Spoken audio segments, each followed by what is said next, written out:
tapas lagi perbaikan apa itu? Tidak nampak ya. Pembangunan patung Bung Karno yang dibangun di Pangkalan Balai Kabupaten Banyuasin yang sempat viral karena tak mirip dan dibongkar, kini selesai dibangun ulang. Patung memperlihatkan Bung Karno berdiri dengan sikap hormat, mengenakan jas kebesarannya dan memegang tongkat komando. Sejumlah warga yang melihat dari dekat patung tersebut kecewa. Menurut mereka, patung yang baru dibangun ulang tetap tidak mirip dengan sosok sang proklamator. Ketidakmiripan tersebut mulai dari wajah dan bentuk tubuh. Warga berharap pembangunan patung Bung Karno harusnya melibatkan pematung handal. Patung ini menurut kami tidak mirip dengan yang dikira seperti Bung Karno kan. Tidak miripnya gimana? Mukanya atau badannya? Mukanya tidak mirip, badannya juga agak kurang mirip dengan bajunya aja, baju kejayaannya aja yang mirip agaknya.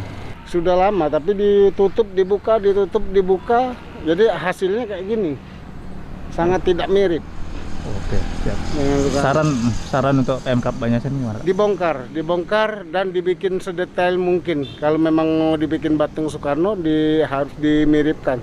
Carilah pematung-pematung yang handal. Saat ini pembangunan patung Bung Karno belum selesai sepenuhnya.